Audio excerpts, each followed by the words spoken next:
그동안 성폭행 혐의로 경찰의 추적을 받던 주병진 씨가 어제 오후 경찰에 자진 출두해 조사를 받았습니다. 주 씨는 지난 19일 새벽 2시쯤 같이 술을 마시던 모예술대학 1학년 25살 강모 양을 자신의 벤츠 승용차 안에서 성폭행한 혐의를 받고 있습니다. 얼굴에 뭉들어가 있을 거예요.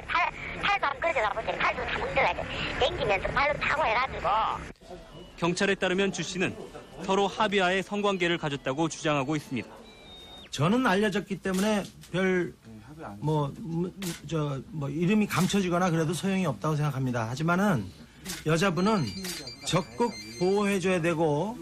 사건 직후 경찰병원에서 2주 진단서를 끊어 성폭행을 당했다고 신고했던 강 씨도 오늘 새벽 합의하에 관계를 가졌다고 진술을 번복했습니다.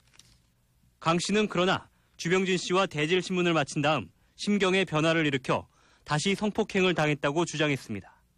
하지만 잠시 뒤 검찰에는 강 씨와 주병진 씨가 작성한 것으로 보이는 합의서가 도착했습니다. 검찰은 합의를 한 배경과 내용에 대한 조사가 불충분하다면서 관할 용산경찰서에 보강 조사를 지시했습니다. MBC 뉴스 영장이 신청됐다가 1차 기각됐던 개그맨 주병진 씨가 끝내 오늘 구속됐습니다. 서울지방법원 영장 전담 한주한 판사는 주병진 씨의 성폭행 혐의 사실이 인정된다며 오늘 오후 구속영장을 발부했습니다. 기소된 개그맨 주병진 씨에 대해 징역 2년 6월에 집행유예 4년이 선고됐습니다.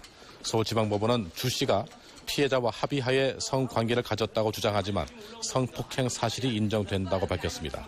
그러나 피해자 역시 책임이 크고 피해자가 처벌을 원하지 않고 합의한 점을 참작해서 형 집행을 유예한다고 덧붙였습니다. 1년 전 주병진 씨는 술자리에서 만난 여성 강모 씨를 자신의 벤츠 승용차 안에서 성폭행한 혐의로 구속됐습니다. 성폭행이다, 자연스러운 성관계다. 두 사람의 주장이 팽팽히 맞선 가운데 1심 재판부는 유죄 판결을 내렸습니다. 그런데 항소심에서 주 씨에게 유리한 새로운 증거들이 속속 나타나기 시작했습니다.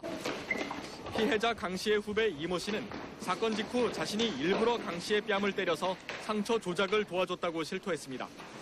또 강 씨가 주병진 씨로부터 받은 합의금 2억 원 가운데 4천만 원을 유리한 증언을 해준 증인 2명에게 나눠준 사실도 드러났습니다. 항소심 재판부는 오늘 강 씨 주장은 자꾸 번복돼 믿기 어렵다면서 1심 판결을 뒤집고 두 씨에게 무죄를 선고했습니다. 진심으로 감사드립니다. 저를 믿어주셔서 감사합니다.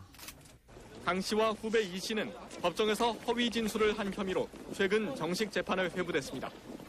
MBC 뉴스